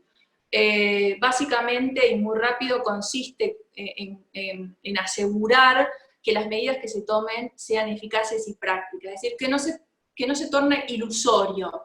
Si tomamos un ejemplo, el ejemplo del derecho a la salud, entendido como lo entendió la Corte Interamericana en el 2018, en el caso Cúcuta-Piraval, contra Guatemala, entendido este derecho a salud en su integridad, como a gozar del más alto nivel de bienestar físico, mental y social, se tiene que enmarcar en lo que es una atención oportuna, accesible, pero sobre todo de calidad. Bien, entonces, si este estándar lo trasladamos a los organismos del Estado que se dedican a prestar estos servicios de salud, y las medidas que ellos llevan adelante implican que no se garantice justamente ese derecho a la salud, entonces la política pública claramente no está resultando y hay que reformularla. Y este elemento es un elemento que se mide por evaluación de resultados. Es decir, si uno no cumple con ese resultado de garantizar ese derecho, entonces claramente no se cumplió con el efecto útil. Otro de los principios que también pueden servirnos a modo de guía en lo que es la programación de una política pública es los principios de interdependencia e indivisibilidad. Estos principios imponen básicamente que el examen de una situación por parte de los poderes públicos tiene que ser integral. Y cuando digo integral es no tomar por un lado los derechos civiles y políticos y por otro lado los derechos económicos, sociales y culturales. Es decir, eso atrasa 50 años. Los derechos humanos son indivisibles, la satisfacción de uno impacta en la satisfacción de otros, no existen derechos de primera, segunda y tercera categoría porque no existen unos más importantes que otros, y el Estado no me puede decir a mí ni a ninguno de sus ciudadanos y personas sometidas bajo su jurisdicción que nos va a garantizar nuestro derecho a la libertad, pero que no nos puede garantizar nuestro derecho a la alimentación o viceversa. Entonces, quien tiene el enorme privilegio de hacer en las políticas públicas, no se puede dar el lujo de no hacer esta mirada integral. Entonces hay que descartar lo que son todos los exámenes fragmentados y fundamentalmente, sobre todo, además del Poder Ejecutivo y el Legislativo, esto es muy importante para el Poder Judicial, porque en el Poder Judicial se tienen que analizar todos los derechos involucrados, aun cuando las personas no los invoquen en sus demandas y en sus presentaciones judiciales, y además porque las reparaciones que se hagan en la esfera interna doméstica y en la esfera internacional tienen que ser reparaciones integrales. Esto va de la mano también con lo que es la interpretación del desarrollo progresivo y demás. En los casos de salud, claramente uno de los últimos pronunciamientos de la Corte Interamericana en donde condena al Estado argentino fue en febrero de este año, el caso de la comunidad Laca-Onat, remarcó que las vinculaciones entre esto que estoy diciendo de los derechos y resaltó las obligaciones del derecho al agua, el derecho a la alimentación, y cómo esto impacta, por ejemplo, en la salud de las personas. Súper actual y súper aplicable a lo que está ocurriendo hoy. Finalmente, bueno, un poco lo que tiene que ver con la interpretación integral de todos los colectivos y los análisis de los impactos diferenciados, porque claramente hay conjuntos y colectivos de personas cuyos derechos se han visto afectados de manera desproporcional por esta pandemia. Muchos los mencionaron, no quiero redundar en cuestiones que ya dijeron, pero bueno, el caso de las personas adultas mayores y demás, esto me da pie para responder uno de los interrogantes que dejó planteado Matías al inicio. Él decía, bueno, ¿son suficientes los instrumentos jurídicos con los que tenemos? ¿Habrá que repensar unos nuevos? Bueno, mi respuesta, Matías, a eso es: contamos con instrumentos jurídicos maravillosos, sobran instrumentos jurídicos, y lo que falta básicamente es un poco más de voluntad política en esto. Para darles un ejemplo, una nota de color, en la Convención de las Personas de Adultas Mayores estamos muy preocupados en el contexto de pandemia, cómo los afecta como un impacto diferencial, pero lo cierto es que esta convención que protege a las personas adultas mayores, hoy, al día de la fecha, 16 de julio de 2020, solo ha sido ratificada por 7 estados integrantes de la OEA. Y estoy hablando de 7 de un total de 35, dentro de los cuales Colombia es uno de los cuales no ratificó este estado. Entonces, esto habla un poco también de la voluntad política que hay que tener y el compromiso de los estados en la protección de cada una de las personas que se encuentra sometida bajo su jurisdicción. Por otro lado, también un poco retomando algunas cuestiones que dejaba planteadas como interrogantes Matías, y volviendo al tema de los instrumentos. Los instrumentos, por más que no digan cuestiones en forma expresa, los instrumentos de derechos humanos tienen la particularidad de ser lo que se consideran instrumentos vivos, es decir, el instrumento se interpreta no del momento en el que fue sancionado, sino en el momento en el que se tiene que aplicar. Y esto no lo dijo la Corte Interamericana, esto lo viene diciendo desde mucho antes la Corte Permanente de Justicia, que es la antecesora de la Corte Internacional de Justicia. Es decir, luego lo retoma el sistema de la Corte Interamericana y demás. Lo que estoy diciendo es, no es un invento de los derechos humanos, pero sí tiene la particularidad de que son instrumentos en donde su aplicación va a dar un análisis de instrumento vivo al momento de hacerse efectivo. Y esto contempla muchas de estas situaciones, como por ejemplo las situaciones de discriminación. Hoy nadie diría que la Convención Americana de Derechos Humanos no contempla dentro del principio de discriminación la discriminación de género, sería una barbaridad. Por supuesto que lo contempla, y lo contempla porque justamente se está interpretando en el momento actual en el que se torna operativo ese instrumento. Entonces, nuevamente, herramientas jurídicas sobran, tenemos muchísimas. Habría que hacer un poco más lo que es la voluntad política para sacar adelante la efectividad de esos instrumentos. Para cerrar un poco algunas preguntas orientadoras, tanto en materia de política pública como también dirigidas a quienes se encuentran ejerciendo funciones en el Poder Judicial, al momento de tomar las decisiones, si, por ejemplo, es consistente con el objeto y fin del derecho a garantizar la decisión que estoy tomando, si estoy interpretando y estoy resolviendo en perspectiva de derechos humanos, si estoy optando por los criterios que maximizan el alcance de esos derechos, en el caso de que se deba restringir, bueno, si realmente es necesaria esa restricción, si esa restricción es legítima, si yo puedo ver alguna alternativa que restrinja menos, si esto se genera si con mi decisión se genera un poco lo que hablaba al inicio, ese efecto útil con mi decisión. Si esto es fundamental también, si tuve en cuenta otros abordajes, muchas veces otros organismos tienen interpretaciones superadoras. Y lo que estoy diciendo con esto es ni más ni menos que reiterar la conocida teoría de los vasos comunicantes, es decir, entre nosotros, entre la cooperación y demás, veamos si hay cosas que producen mejores efectos, bueno, pues muy bien, dejemos de lado aquello que venimos haciendo y tomemos eso nuevo, si realmente sirve, si tiene un impacto más positivo, y esto también tiene que formar parte del análisis, tanto por parte de las políticas públicas como por parte de lo que es el Poder Judicial. Otra de las cuestiones, se analiza en forma integral. Si hay un análisis específico para hacer en la cuestión, es decir, todo esto que hablábamos de los impactos diferenciados, en el caso del género, de las personas con discapacidad o en estado de vulnerabilidad, bueno, un poco distintos tipos de interrogantes que nos puedan ir guiando en la toma de decisión y en la política pública. Y me parece fundamental también escuchar las voces de los colectivos afectados, porque son ellos quienes en definitiva nos van a orientar mejor en dar soluciones efectivas. Así que bueno, les agradezco desde ya a Luciana y dejo un poco abierto a lo que sigue de las preguntas. Te paso la palabra, Luciana.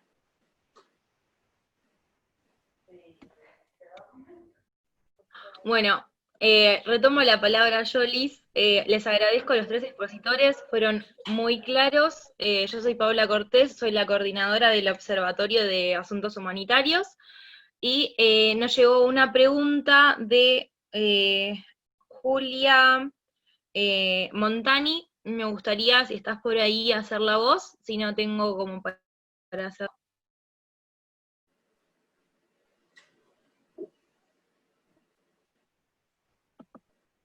Me parece que no está.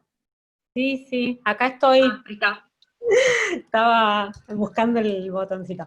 Bueno, gracias. ¿Qué tal todos? Les quería preguntar, bueno, yo vengo de vivir en Asia varios años, 12 años, estuve en Vietnam, donde se combatió muy bien el COVID, pero también tienen estos problemas de minorías raciales, etcétera, y vengo de México, donde también hay varios problemas de, violencia de derechos humanos, migraciones. Y lo que me pregunto es que ahora muchos organismos internacionales, por ejemplo la World Health Organization, están desprestigiados, que estamos en medio de un escenario de fricción entre Estados Unidos y China, y que la voluntad y los recursos de los estados en Latinoamérica por ahora no parecen ser suficientes, ¿no?, para ocuparse de las poblaciones vulnerables, de los desplazados. Lo que me preguntaba es, más allá de recomendaciones, y sobre todo de este recurso de visualizar la problemática y también el uso político que se hizo de la pandemia y de la cuarentena, o incluso no proponiendo cuarentenas. Lo que quería es preguntarle a los panelistas cuáles son las herramientas en concreto para colocar en la agenda, en el medio de esta coyuntura, esas políticas, como se me ocurren. Estuve hace poco también en un panel sobre migraciones, entrenamiento, inclusión, acceso al trabajo, al financiamiento, incluso conectados con el sector privado, ¿no?, porque hay a veces muchas oportunidades. En concreto, más allá de esto, de visibilizar y obviamente de la presión que se puede hacer desde los organismos internacionales, ¿qué herramientas, cuáles están trabajando, qué se proponen? Muchísimas gracias. No sé si quieren responder en el mismo orden en el que hablaron. Si primero Matías, luego Ivonne y última Liz. Gracias. Matías, muteado.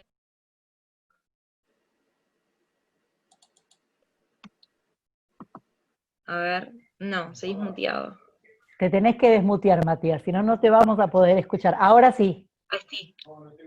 No, digo, a ver, hay toda una serie de recomendaciones concretas, digamos, para avanzar, digamos, sobre esta situación tan complicada. Lo que pasa es que, digamos, en el marco de este escenario inédito, es un poco difícil concebir qué nos depara el futuro, ¿no es cierto? Pero por eso yo decía que el enfoque de derechos humanos puede ser un camino correcto para que, si encima estamos atravesando por todas estas situaciones tan complejas, tan devastadoras, no podamos agregarle vulneraciones a derechos fundamentales. A ver, me consta que están transfiriendo gran cantidad de recursos por parte de los organismos internacionales a las zonas más afectadas para, por ejemplo, la situación de los migrantes en la región. Ahí está haciendo un trabajo muy importante la OIM. Recordemos que tenemos cerca de 5 millones de migrantes venezolanos que desde el año 2015 han tenido o han abandonado su país, digamos, en lo que es la crisis migratoria más importante del mundo después de la de Siria. Hay todo un tema vinculado a violencia de género, en el cual, digamos, los estados están llevando adelante acciones muy concretas, obviamente están desbordados, los escenarios son muy poco alentadores, pero es cierto, digamos, que hay recursos ahora que antes, digamos, no estaban disponibles y no existían, en lo que tiene que ver con atención, en lo que tiene que ver con contención, con acompañamiento, con refugio, con cosas muy concretas para atender a víctimas de los diferentes tipos de violencia. Entonces, todo esto también es progresivo, ¿no es cierto? No es que se construye de un día para otro. Entonces, tenemos en cuenta, digamos, una coyuntura y tenemos que tener en cuenta también todo el armado que conlleva llevar adelante políticas públicas con enfoques de derechos humanos que puedan resolver problemas concretos, digamos, de las personas. Y por último, me parece importante plantear que yo planteé quizás un escenario muy negativo, ¿no? Pero bueno, es una realidad. Pero también es cierto que en estos últimos 70 años que tenemos de la Declaración Universal de los Derechos Humanos, 72, digo, o sea, ha habido unos avances en materia, en diferentes, digamos, dimensiones que han sido muy importantes, ¿no es cierto? El tema de la pobreza se puso, digamos, sobre la mesa, el tema del tráfico descontrolado de armas también, el tema de género, digamos, se incorporó, el tema, digamos, de los diferentes grupos vulnerables también está como tema principal en la agenda de los derechos humanos. Entonces, son todos temas y asuntos por los que deberíamos sentirnos contentos de los avances que se han producido, el tema de la educación, el derecho a la educación. Obviamente hay otros aspectos en los que no hemos alcanzado ninguna meta, estos son mínimos, hay unos estándares también que a veces tienen que funcionar como lugares mínimos sobre el cual tenemos que armar, o lugares a los que tenemos que llegar, no estoy hablando de poder avanzar sobre ciertos territorios que, por ejemplo, el tema de las prisiones, digamos. La región no ha sabido, digamos, resolver el tema del hacinamiento, no ha sabido resolver el tema de la superpoblación, no ha sabido resolver el tema de la violencia dentro de los contextos de encierro. Bueno, ese es un tema sobre el cual habrá que replantearse, sobre el cual habrá que tomar medidas políticas para que esas vulneraciones en estos espacios no se perpetúen. Bueno, ese es un poco mi punto de vista.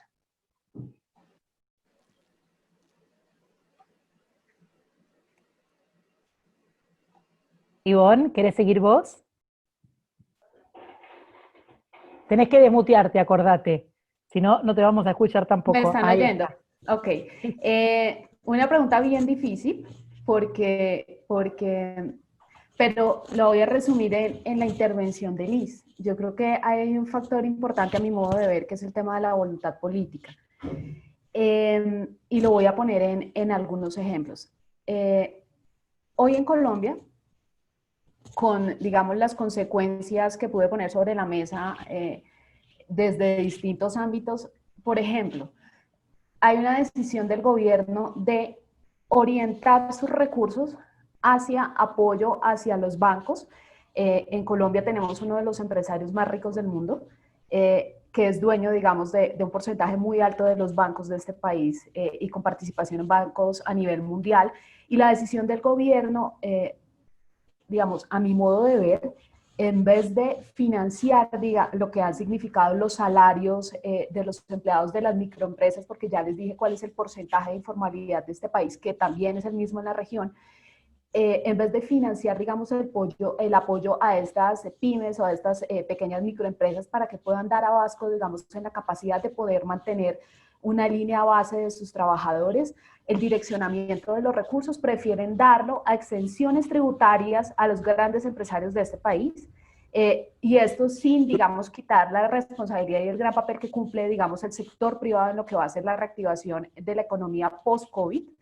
Pero yo sí creo que tiene que haber un balance en lo que significa, digamos, la redistribución de estas políticas que salen de la voluntad política de los gobiernos.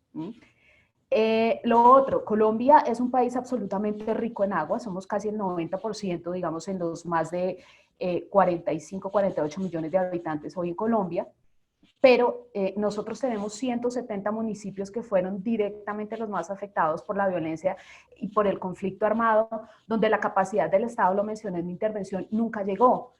En estos 170 municipios que tenemos una concentración rural muy alta de personas viviendo allí, no hay servicios básicos en este momento para atender lo que ha significado la pandemia, y no hay decisiones políticas de poder llegar allá, conociendo, digamos, los desafíos que requiere poder estar en una pandemia, el hecho de que estemos aislados, pero esto para responderles que yo sí creo, como lo decía Liz, que aquí, digamos, de aquí en adelante, tiene que haber una decisión política de trazar una nueva hoja de ruta en lo que van a ser las decisiones post-COVID, en lo que va a significar esta nueva oportunidad. Lo decía Matías, es muy negativo. No, yo creo que yo soy un poco más negativa que Matías, solo que cuando me invitaron a hacer la intervención, quise poner sobre la mesa una oportunidad de poder construir un nuevo modelo donde efectivamente la concentración de riqueza seguirá marcando las agendas de los países en el mundo, pero sí creo que tiene que haber un mayor nivel de poder avanzar en el tema de las desigualdades que hoy se vive tangencialmente en lo que ha significado esta pandemia del COVID-19. Liz, ¿quieres agregar algo más? Liz, ¿quieres agregar algo más? Respondiendo a la pregunta, ¿eh? Ahí me parece que ahí está activado el micrófono. Sí. Sí, por ahí agregar alguna cuestión más puntual que mencionaba la persona que realizó la pregunta, porque si mal no interpreté, está básicamente dirigida al cumplimiento de lo que son los derechos económicos, sociales y culturales. Y en esto, si bien la Convención Americana tiene un artículo específico, que es el artículo 26 de la Convención Americana de Derechos Humanos, que les exige a los estados cumplir con sus obligaciones progresivamente y dar plena efectividad a lo que son estos derechos económicos, sociales y culturales en la medida de sus recursos disponibles. Este particular artículo de la Convención Americana es a su vez completado con lo que posteriormente se conoció en el marco de la OEA como el Protocolo de San Salvador, que es un protocolo específico sobre derechos económicos, sociales y culturales, en donde le permite a los organismos, de la Comisión, por ejemplo, y a la Corte Interamericana, recibir peticiones en el caso de vulneración o violación individual, si es la persona ante la Comisión, y luego la Comisión somete este caso ante la Corte. Esto es un mecanismo vigente, válido, y en donde uno puede plantear estas cuestiones que mencionaba la persona que que hacía la pregunta, con lo cual, por un lado, sí hay mecanismos instrumentados, nuevamente, tanto con la Convención Americana y su artículo 26, como con el Protocolo de San Salvador, pero adicionalmente hay que resaltar que cuando la Convención Americana dice, en la medida de los recursos disponibles, la Corte ya lo viene diciendo hace 10 años atrás, los recursos disponibles o los recursos necesarios no pueden ser solo lo que dice el Estado, porque eso sería lo mismo que darle al zorro las llaves del gallinero.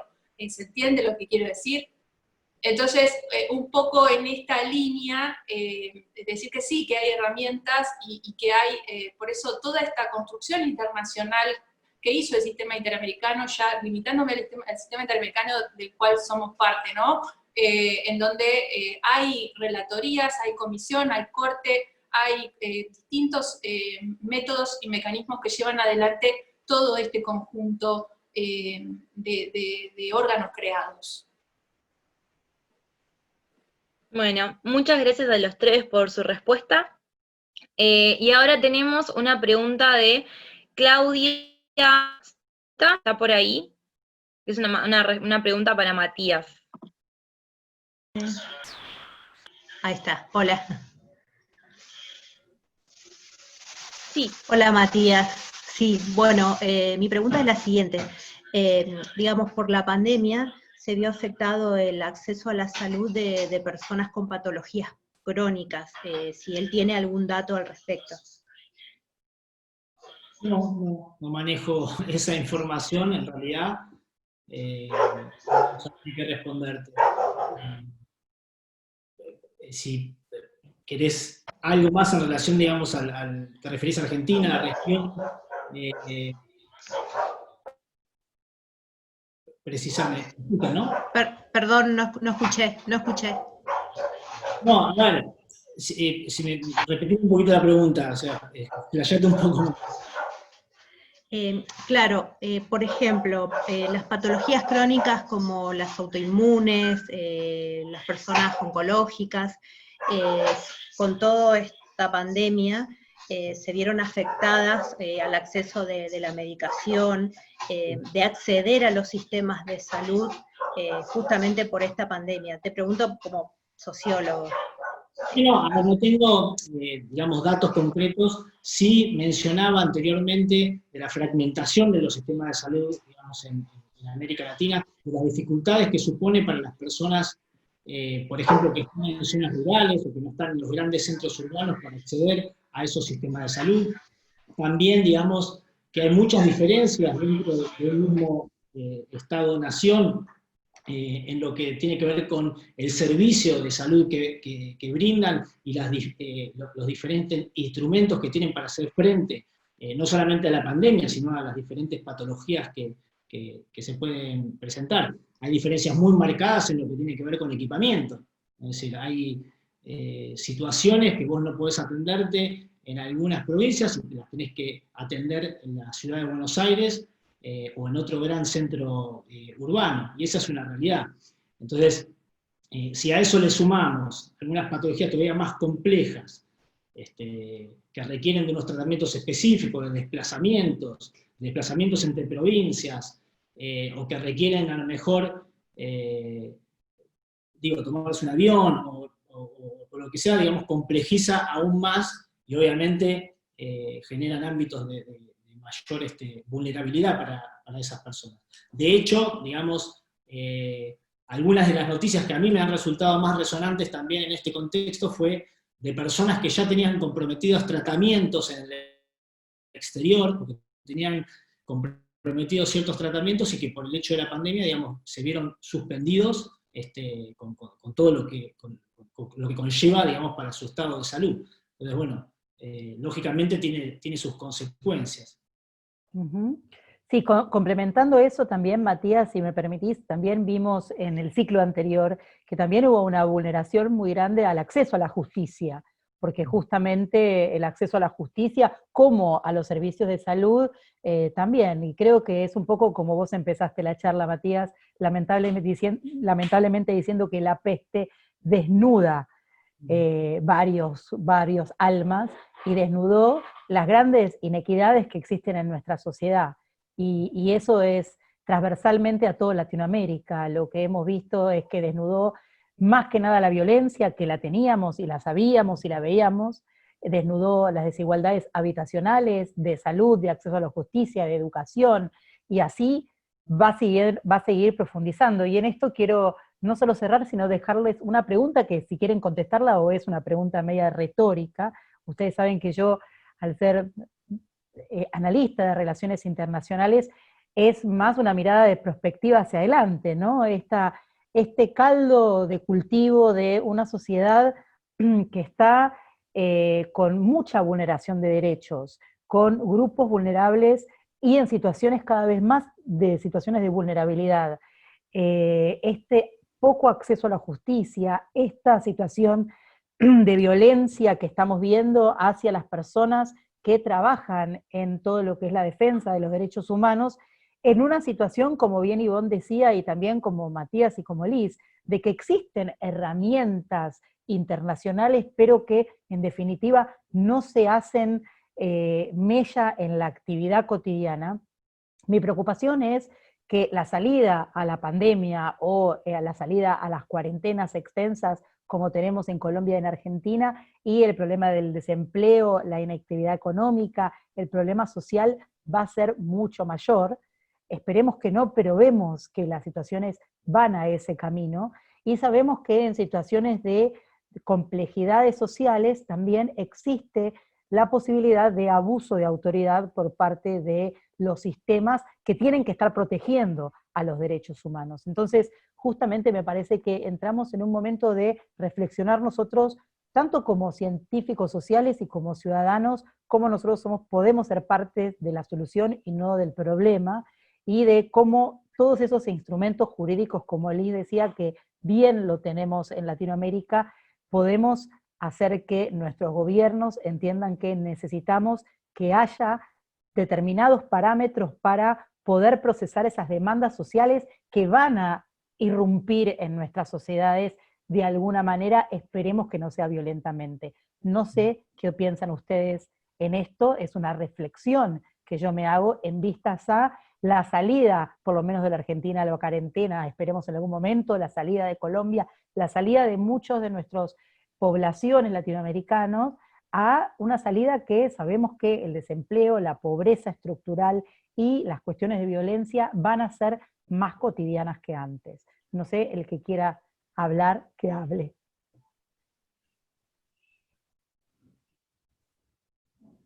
¿Los dejé callados? No.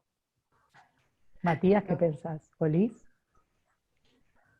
Luciana, te decía, ahí tomo esa reflexión que vos hacés, que me parece súper interesante, la comparto plenamente, y te cuento que yo indago mucho en los foros internacionales, en el Consejo de Europa, en el sistema regional africano y en el sistema interamericano, y algo en el que los tres continentes convergían y publicaban en sus foros era las sociedades no van a ser las mismas. Las sociedades cambiaron a partir de este momento. Y este cambio tiene un impacto muy negativo, que es un poco todo lo que desarrollamos, y le agregaban algunas cosas o cuestiones también positivas, por ejemplo, que no lo hablamos, lo que tiene que ver con la cuestión ambiental. Es increíble cómo producto del confinamiento el ambiente se modificó muchísimo, y eso nos lleva a nosotros a repensar las formas en las que nosotros estamos contaminando el planeta, y que existen modos que nos permiten proteger el medio ambiente. Otra de las cuestiones, por ejemplo, positivas que resaltaba el Tribunal Europeo y la Corte de Estrasburgo, tiene que ver con la cuestión tecnológica, porque nos ha llevado a niveles profesionales, laborales, académicos, a manejarnos por intermedio de lo que es las nuevas tecnologías, las nuevas herramientas, y ello conlleva la participación mucho más activa y el acercamiento a la accesibilidad a muchas más personas. Vos fijate, en este encuentro que nosotros tuvimos, yo veía colegas como decía, de Colombia, había gente acompañándonos de Uruguay, de Argentina mismo, de las provincias de Córdoba, de Buenos Aires, de Tierra del Fuego, cosas que si lo hubiésemos hecho presenciales no habrían podido llevarse adelante. Con lo cual, comparto plenamente lo que vos estás planteando, Lu, y le agrego esto de que también nos lleva a repensar cómo venimos actuando e interviniendo hasta el momento. Luciana, yo tendría por decirte que efectivamente, digamos, específicamente en el caso colombiano, nosotros tenemos una gran preocupación por la represión del uso de la fuerza pública en Colombia. Digamos, reitero nuestra construcción social y el tema de desarrollar, digamos, política pública en el marco de un conflicto armado. Nosotros tenemos un activismo y una movilización social muy fuerte. De por sí yo me atrevo a decir que el acuerdo de paz es el resultado de las organizaciones sociales en Colombia que abogaron siempre por la solución pacífica a un conflicto armado, y esto hace que también, digamos, el uso de la fuerza y el papel que juega la fuerza pública en nuestro país dependa del modelo que nos gobierna. Nosotros en el gobierno nacional hoy tenemos una línea de derecha, lo cual hace que en el centro de su mandato esté el tema de la seguridad bajo una lógica totalmente diferente, que es la lógica de seguridad humana que maneja, por ejemplo, la gobernante que hoy está al frente de las riendas de Bogotá. Entonces, en lo que va a significar, digamos, esta salida nuevamente a las calles de esas nuevas ciudadanías, en un reclamo justo, digamos, de una nueva agenda, sí preocupa, digamos, el marco normativo que va a empezar a salir, digamos, de aquí en adelante, porque pronosticamos nosotros que se viene una agenda muy importante, como ya le decía, de movilizaciones sociales, pero sí, aunque normativamente, digamos, tenemos estándares internacionales a los cuales nos ajustamos y tendremos que cumplir, aquí el tema de movilización social ha generado muchos muertos de parte de activistas, por parte de la fuerza pública, donde aún, digamos, no hemos podido superar esa etapa. Es una agenda pendiente que aún no se toca, porque la agenda de seguridad aquí es un elemento que tiene una connotación muy importante, muy sensible, que muchos sectores del poder no desean tocar, y sí creo que a puertas de lo que tú pones sobre la mesa, sí es uno de los desafíos que seguramente no mencionamos en el desarrollo de nuestras intervenciones, y que vale la pena, y creo que tiene un desarrollo enorme para poderlo abordar. Bueno, será para otra conversación. Les quiero agradecer más que nada a Matías, a Liz y a Ivonne por el contenido, por la calidad y la profundidad de los temas abordados, a todas las personas que, como decía Liz, de todas partes de Latinoamérica y de Argentina que estuvieron conectadas. Después de todo lo que estuvimos hablando, las personas, algunos miembros del Observatorio de Asuntos Humanitarios van a hacer un artículo sobre todo lo que hablamos, sobre todo lo que ustedes básicamente hablaron, así que también se los vamos a enviar y vamos a publicarlo en las redes. Les queremos agradecer un montón y también invitarlos a todos ustedes. Mañana también vamos a tener a las 12:30 del mediodía otro ciclo de Conectando Ideas, también de temas de asuntos humanitarios. Específicamente vamos a abordar pueblos indígenas, asistencia humanitaria y derechos humanos. Van a estar exponiendo Ariadna Peralta, Daniel Wissenberg y Fiore Longo. Va a ser a las 12:30 del mediodía porque la gente está en Europa, así que tenemos que ver el tema del horario con ellos, que son los expositores. Así que, como ven, muchas actividades del CEPI, más que nada del Observatorio de Asuntos Humanitarios, que acá está Paula Cortés, que es la coordinadora, también con Denise Ambiti, que van a estar organizando la charla de mañana. Desde acá les quiero agradecer, obviamente, a todo el equipo del CEPI que hizo posible todo esto, a Joana, a Candelaria, a Pau y a todos los que estuvieron en redes, y obviamente a los 3 expositores. Un abrazo enorme a todos ustedes. Gracias a todos por estar conectados. Así que no sé, Matías, Ivonne y Liz, si quieren despedirse, les dejo las últimas palabras para que las digan ustedes. Bueno, nada, simplemente agradecer, me he sentido muy cómodo, me encantan estos espacios, creo que son súper necesarios. Sigan con esto, son muy oportunos, y nada, yo he seguido algunas de las ponencias que se han dado en el marco de Café CEPI, o como le llamen, Sí, café pero con el CEPI. han sido muy interesantes por la variedad de los expositores, de sus extracciones, algunos, digamos, académicos, algunos más desde el punto de vista de los funcionarios, con importantes trayectorias internacionales y nacionales. Entonces, me parece que aportaron puntos de vista muy ricos, y que bueno, yo también, digamos, como profesional y desde el humano, me lo llevo a mi mochila de conocimientos para tratar de hacer mi trabajo mejor en esto que tiene que ver con la promoción y la protección de los derechos humanos. Así que gracias también por darnos voz, y será hasta la próxima, hasta mañana. Claro que sí, Matías. Y vos, Liz, no sé si quieren decir algo de despedida. Y Luciana, agradecerte enormemente, ha sido un gran placer acompañarlos y que estén los participantes hoy en día. En las redes encontramos todo tipo de información en este aislamiento, así que el hecho de que estuvieran conectados para escucharnos, pues es una gran oportunidad de poner una visión y una mirada sobre lo que para nosotros así o sigue significando esta llegada de la pandemia, y sobre todo que ustedes lo vinculen con los derechos humanos. A veces la agenda de derechos humanos es muy estigmatizada, entonces me parece un ejercicio muy interesante, y un saludo a Liz y a Matías, un placer conocerlos, y a ti, Luciana, a Pau y a Joana, mil gracias por la invitación. Gracias, Ivonne. Bueno, sí, también un enorme saludo y un placer haber compartido el espacio con Matías y con Ivonne, gente que comparte la preocupación, la lucha, el compromiso por los derechos humanos, pero fundamentalmente también a vos, Luciana, a todo tu equipo, a todo el cariño nuevamente con el que siempre tratan a todas las personas que se acercan, todo el trabajo que ustedes están llevando adelante, toda esta tarea académica, y ojalá que los estados fueran más como el CEPI y continuaran con esta lucha y esta actividad activa en épocas de pandemia. Así que muchísimas gracias, y bueno, y pueden contar conmigo para todo lo que necesiten. Un beso grande. Lo sabemos, Liz, y lo sabemos. Gracias, muchísimas gracias, Matías, Ivonne y Liz. Gracias a todos y todas por las preguntas. Juliana, interesantísima tu pregunta.